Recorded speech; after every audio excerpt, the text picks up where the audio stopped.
ఏడుస్తూ దీపతో, మనిషి నార్మల్గా ఉంటే గొడవెందుకు పడతాం వదిన, తేడాగా ఉన్నాడు అని చెప్తుంది. కార్తీక్ తేడా అంటే ఏంటి అని అడుగుతాడు. ఒంటి నిండా పొగరు ఉన్నవాడికి 10 కోట్ల లాటరీ తగిలితే ఎలా ఉంటాడు? కళ్ళు నెత్తిన పెట్టుకొని మాట్లాడతాడు. కాశీ ఇప్పుడు అలానే ఉన్నాడు, లెక్క లేకుండా మాట్లాడుతున్నాడు. నాన్న గురించి నిజంగా మాట్లాడుతున్నాడు అన్నయ్య అని చెప్తుంది. కార్తీక్ ఏమన్నాడు అని అడుగుతాడు. దీప ఏదో కోపంతో అని ఉంటాడులే బావా అని అంటుంది. కార్తీక్ దీపతో నువ్వెందుకు వాడిని వెనకేసుకొని వస్తున్నావు అని అంటాడు. దీప కార్తీక్తో భార్యాభర్తలు గొడవలు బావా అని చెప్తుంది. స్వప్న భార్యాభర్తలు గొడవలు కాదు వదినా, కాశీ ప్రవర్తన చూసి భయమేసి ఇక్కడికి వచ్చాను అని దీపతో అంటుంది స్వప్న. దీప స్వప్నతో భయమెందుకు స్వప్న అని అడుగుతుంది. స్వప్న నాన్న అరెస్ట్ కావడానికి కాశీకి ఏదో సంబంధం ఉందనిపిస్తుంది అన్నయ్య అని చెప్తుంది. కార్తీక్ సాక్ష్యం చెప్పింది మరి కాశీయే కదా అని అంటాడు. స్వప్న సాక్ష్యం కాదన్నయ్య, అసలు ఇదంతా జరగడానికి ఎవరో ఒకరు కారణమై ఉంటారు కదా, ఆ ఒకరెవరో కాశీకి తెలుసని నా నమ్మకం. కాశీ తిక్కతిక్కగా లెక్క లేకుండా మాట్లాడుతున్నాడు. అతనిలోన మార్పుకి ఈ కేసుకి ఏదో సంబంధం ఉంది అనిపిస్తుంది అన్నయ్య అని స్వప్న కార్తీక్తో ఉంటుంది. కార్తీక్ మౌనంగా ఉంటాడు. నువ్వేంటన్నయ్య ఏమీ మాట్లాడకుండా ఉన్నావు అని స్వప్న కార్తీక్తో అంటుంది. కార్తీక్ ముందు మనం ఇంటికి వెళ్దాం పద అని కార్తీక్ స్వప్నతో అంటాడు. ఒక సమాధానం చెప్పన్నయ్య అని స్వప్న కార్తీక్ని అడుగుతుంది. నువ్వు ఇక్కడికి వచ్చినట్లు ఇంట్లో అందరికీ తెలుసా అని కార్తీక్ స్వప్నని అడుగుతాడు. నేను ఎవరికి చెప్పలేదన్నయ్య అని స్వప్న కార్తీక్తో చెప్తుంది. స్వప్నతో ఆల్రెడీ నీ కోసం వెతుకుతూ ఉంటారు, వెళ్దాం పద. దీప నువ్వు పడుకో, నేను స్వప్నని డ్రాప్ చేసి వస్తానని చెప్పి కార్తీక్ స్వప్నని తీసుకొని వాళ్ళ ఇంటికి బయలుదేరుతాడు. మనసులో స్వప్న చెప్పిన దాన్ని బట్టి చూస్తే ఆ రోజు జ్యోత్స్నని కాశీ కలవడానికి మామయ్య అరెస్ట్కి ఏదో సంబంధం ఉంది అనిపిస్తుంది. ఏంటా సంబంధం? మా అమ్మయ్య గారిని ఇరికించింది జ్యోత్స్న అయితే కాదు కదా అని దీప ఆలోచిస్తూ ఉంటుంది. కాశీ రూమ్లో ఇటో అటో తిరుగుతూ ఈ టైంలో స్వప్న ఎక్కడికి వెళ్ళిపోయి ఉంటుంది? స్వప్న ఇంట్లో లేదని తెలిస్తే అత్తయ్య గారు ఏమంటారో ఏంటో. నాకు తెలిసి స్వప్న వాళ్ళ అన్నయ్య వాళ్ళ ఇంటికి వెళ్ళి ఉంటుంది అని అనుకుంటూ ఉంటాడు. స్వప్న కార్తీక్ కలిసి స్వప్న వాళ్ళ ఇంటికి వస్తారు. కార్తీక్ స్వప్నతో చూస్తుంటే నువ్వు ఇంట్లో లేని విషయం ఎవరికీ తెలియనట్టు ఉంది అని స్వప్నతో అంటాడు కార్తీక్.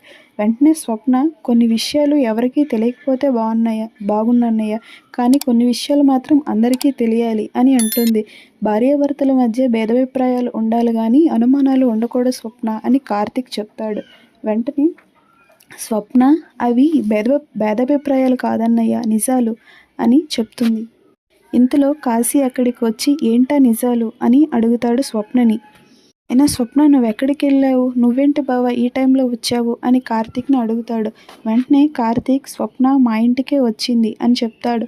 కాశీ చెప్తే నేను వచ్చేవాడిని కదా స్వప్న అని అనుకొని స్వప్నతో చెప్తాడు. కార్తీక్ నీ గురించే చెప్పడానికి వచ్చింది కాశీ, నీకు జాబ్ వచ్చిందంట కదా అని అంటాడు. అవును బావా అని కాశీ కార్తీక్తో చెప్తాడు. కాశీ కంగ్రాట్స్ కాశీ అని కార్తీక్ కాశీని చెప్తాడు. థ్యాంక్స్ బావా అని కాశీ కార్తీక్తో చెప్తాడు. జాబ్లో జాయిన్ అయ్యాక చెప్దాం అనుకున్నాను బావా అని కాశీ కార్తీక్తో చెప్తాడు. వెంటనే కార్తీక్ కొన్ని విషయాలు ముందుగానే తెలుస్తాయి కాశీ అని చెప్తాడు. కాశీ తెలుసుకోవడంలో తప్పులేదు కదా బావా అని కార్తీక్తో అంటూ ఉంటాడు. జాబ్ ఏ కంపెనీలో వచ్చింది అని కార్తీక్ కాశీని అడుగుతాడు. కాశీ తడబడుతూ జాయిన్ అయ్యాక చెప్తాను బావా అని చెప్తాడు. మరి జాయినింగ్ ఎప్పుడు అని కార్తీక్ కాశీని అడుగుతాడు. 2 డేస్లో బావా అని కాశీ కార్తీక్తో చెప్తాడు. కార్తీక్ ఆల్ ది బెస్ట్ మరి అని కాశీతో చెప్తాడు. థ్యాంక్స్ బావా అని కాశీ కార్తీక్తో చెప్తాడు. అవును ఈ విషయం మీ మామయ్య గారికి చెప్పావా అని కార్తీక్ కాశీని అడుగుతాడు. కాశీ తడబడుతూ లేదు బావా, నిజానికి నేను రిజైన్ చేసిన విషయం కూడా మామయ్యకి ఇంకా తెలియదు అని చెప్తాడు. కార్తీక్ తెలియకుండా చాలా చేస్తున్నావైతే అని కాశీని అంటూ ఉంటాడు.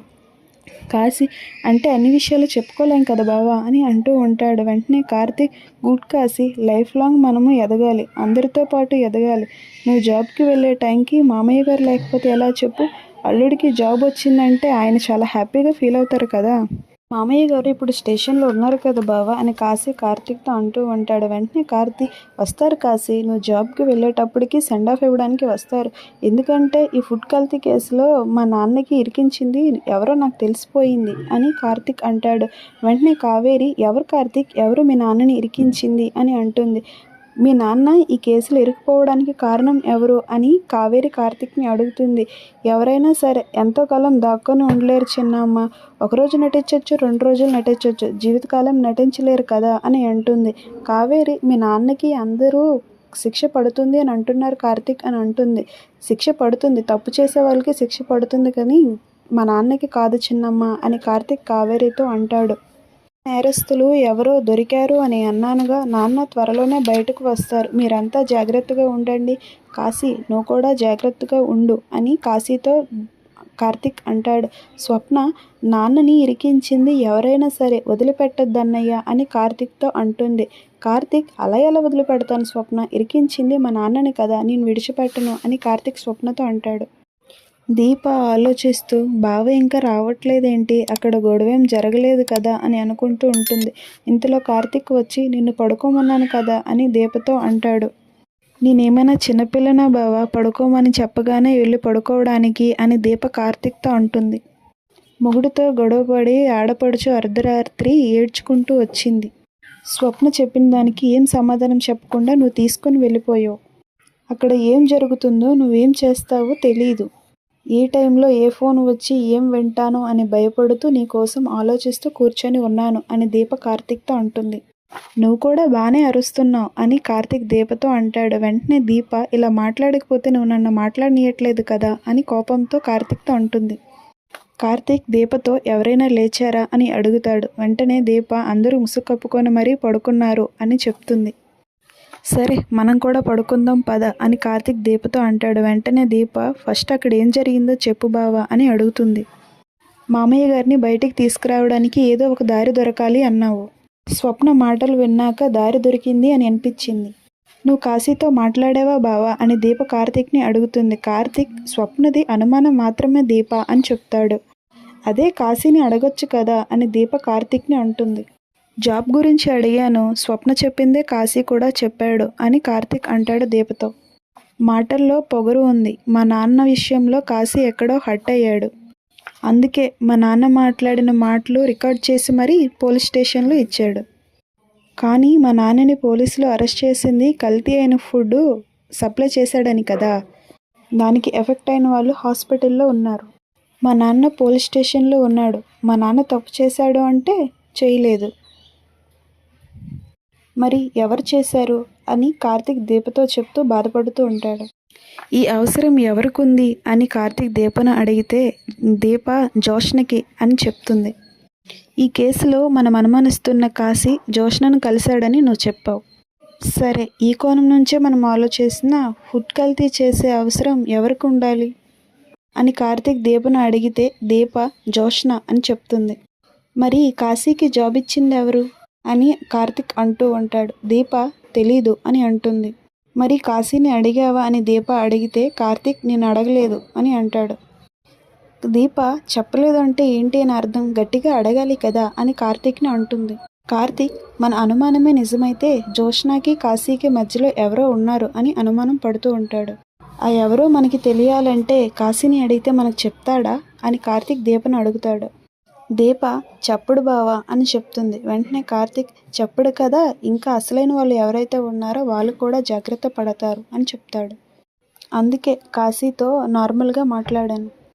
ఇవన్నీ ఎలా తెలుస్తాయి బావా అని కార్తిక్ని దీప అడుగుతుంది. తెలుస్తాయి మరదలా అని కార్తిక్ దీపతో చెప్తాడు. మన అనుమానమే మనకి దారి చూపిస్తుంది. ఎవరు చేశారో ఎవరు చేయించారో అందరూ బయటకు వస్తారు అని కార్తిక్ దీపతో చెప్తాడు. మా అమ్మకి మాట ఇచ్చాను దీప, మాట నిలబెట్టుకోవడం అంత తేలికైనది కాదు, ఎందుకంటే మనది అనుమానం మాత్రమే అని కార్తిక్ దీపతో అంటాడు. ఓడిపోతాను అన్న భయం కూడా వేస్తుంది. జైల్లో మా నాన్నని చూస్తుంటే 10 ఏళ్ళు ఉన్నప్పుడు నేను ఎలా భయపడి ఏడ్చేవాడినో అలా భయమేస్తుంది మా నాన్నని చూస్తే అని కార్తిక్ దీపతో బాధపడుతూ చెప్తూ ఉంటాడు. మా నాన్నని చూస్తుంటే మా నాన్నని ఈ స్టేజ్లో నిలబెట్టేటువంటి జుత్తు పట్టుకొని వచ్చి ఇడ్చుకొని మా నాన్న కాళ్ళ మీద పడేయాలి అని అనిపిస్తుంది. కానీ కోపం వెలుగును మింగేస్తున్న చీకటి లాంటిది. అది పెరుగుతున్న కొద్దీ మనకేం కనిపించదు. మనం కూడా మూర్ఖుల్లా తయారవుతాం. అందుకే నేను కోపాన్ని వదిలేశాను, ఆలోచించడం మొదలుపెట్టాను. మనకి చిన్న క్లూ దొరికింది. దాన్ని పట్టుకొని అసలైన వాళ్ళని ఎలా బయటికి లాగాలో ఆలోచించాలి అని కార్తీక్ దీపతో చెప్తాడు. దీప కార్తీక్తో మరి మనకి జ్యోత్స్న మీద అనుమానం ఉంది కదా అని అడుగుతుంది. కార్తీక్ ఇప్పుడేం మాట్లాడొద్దు అని దీపతో చెప్తాడు. ఇప్పటికే చాలా టైం అయింది, ఇంతటితో క్లోజ్ చేద్దాం అని కార్తీక్ దీపతో అంటాడు. వెంటనే దీప మరి నీ ప్లాన్ ఏంటి బావా అని అడుగుతుంది.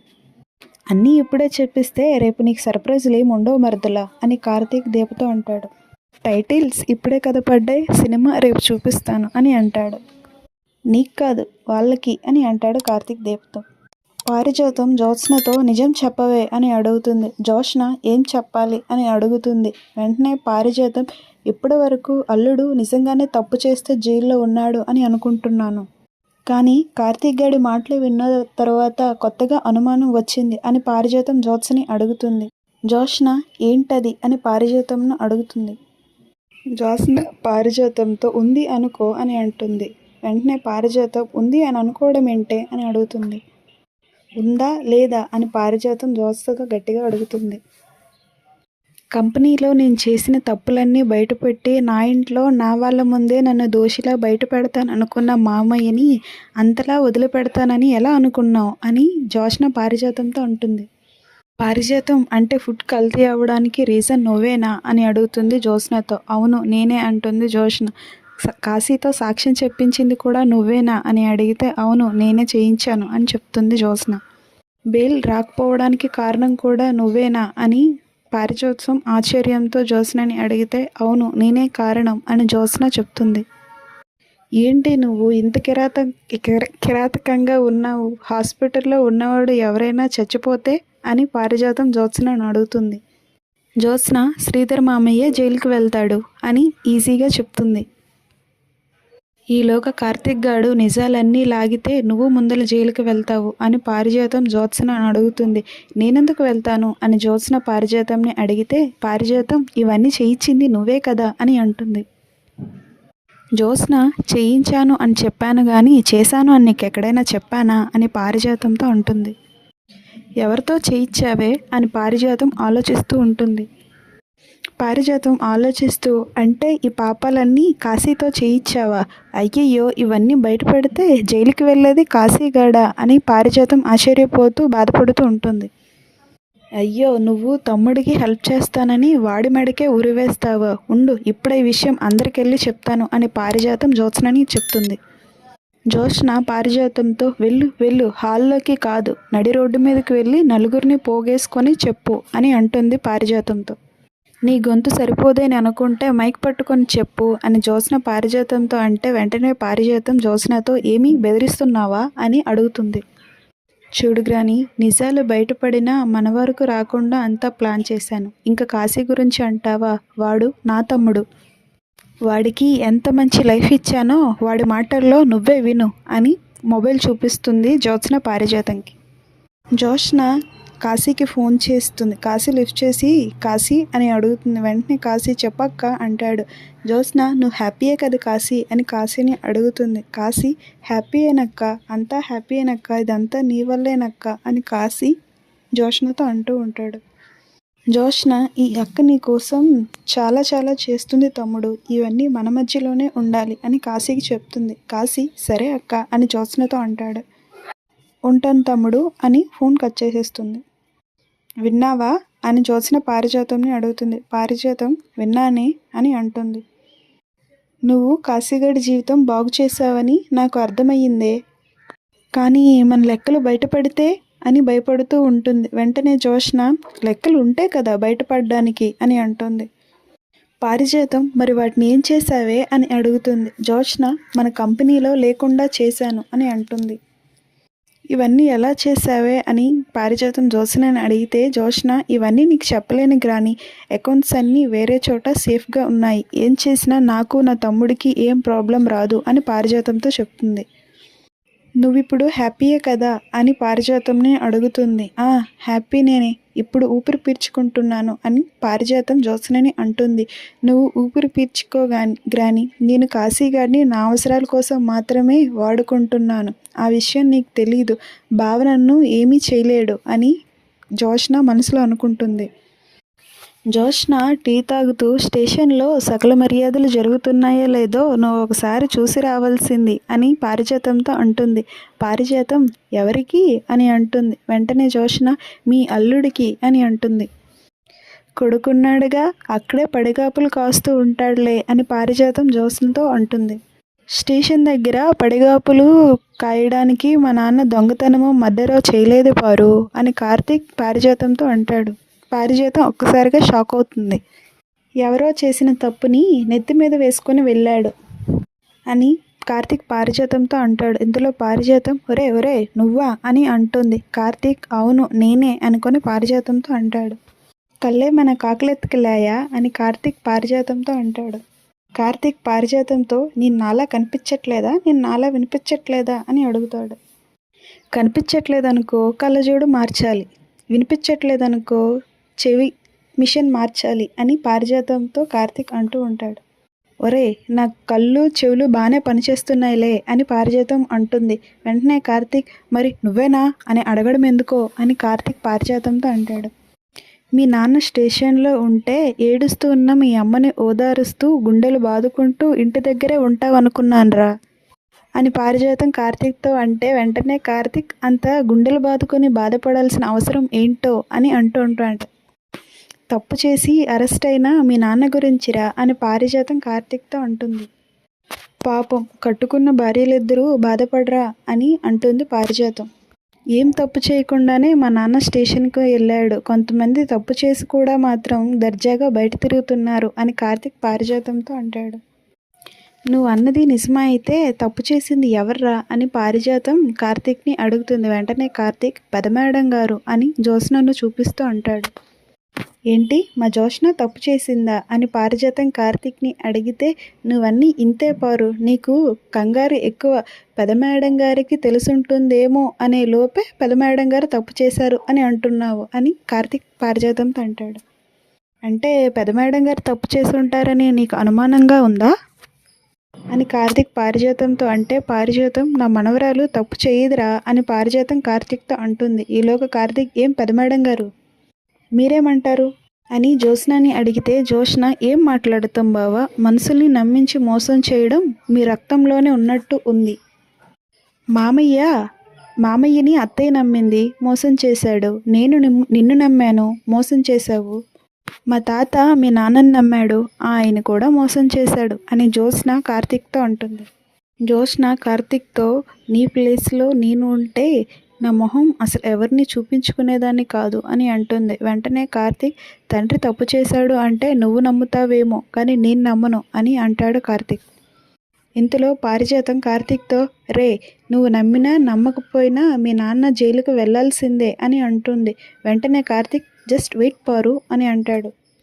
పెద్ద మేడం గారితో ఫినిష్ చేసి నీ దగ్గరికి వస్తాను అని పారిజాతంతో చెప్తాడు కార్తీక్. ఏమన్నారు పెద్ద మేడం గారు, మోసం చేయడం నా రక్తంలోనే ఉందా, ఈ మాట గుర్తుపెట్టుకో. దీనికి చాలా తొందరలోనే ఆన్సర్ చేస్తాను. మోసం ఎవరి రక్తంలోనుందో అప్పుడు మీకే అర్థమవుతుంది అని కార్తీక్ జోష్నతో అంటాడు. వెంటనే జోష్న మనసులో బావ మళ్ళీ నా పుట్టుక గురించే మాట్లాడుతున్నట్టు ఉందే అని అనుకుంటూ ఉంటుంది. పారు ఇప్పుడు నీ దగ్గరికి వద్దాం. ఇప్పుడు నువ్వేమన్నావు, మా నాన్న జైలుకి వెళ్తాడా, రాసి పెట్టుకో, మా నాన్నని కోర్టుకు కూడా వెళ్ళనివ్వను. ఎందుకు అని నీకు అడగాలనిపించట్లేదా అని కార్తీక్ పారిజాతంతో అంటాడు. వెంటనే పారిజాతం ఎందుకురా అని అడుగుతుంది. కార్తీక్ ఫుడ్ కల్తీ చేసింది ఎవరో తెలిసింది అని అంటాడు. జోష్న పారిజాతం ఆశ్చర్యపోతూ ఉంటారు. పారిజాతం ఎవరు చేశారా అని కార్తీక్ని అడుగుతుంది. కార్తీక్ పారిజాతంతో ఎవరు చేసినా కావాలనే చేశారు పారు అని అంటాడు. పారిజాతం మీ నాన్న మీద పగ ఎవరికుంటుంది, మీ అమ్మకు తప్ప అని అంటుంది.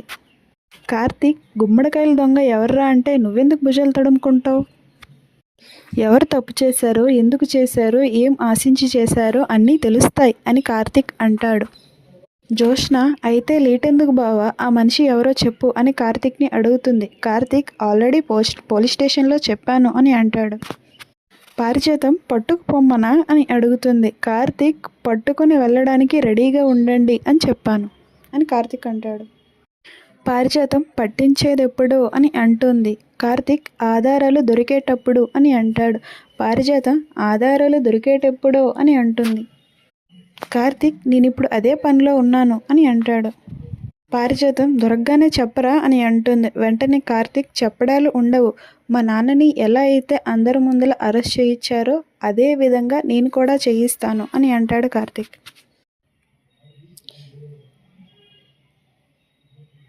సాక్ష్యాధారాలతో దొరికారు.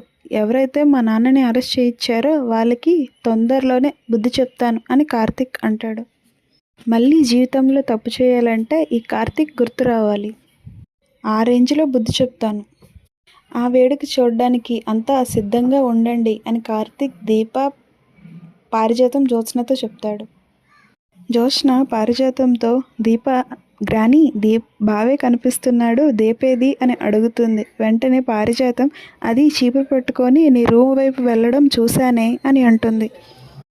జ్యోత్స్న మరి నాకెందుకు చెప్పలేదు గ్రాని అని అంటుంది. వెంటనే పారిజాతం నేను వీడి కోసమే చూస్తున్నానే అని అంటుంది.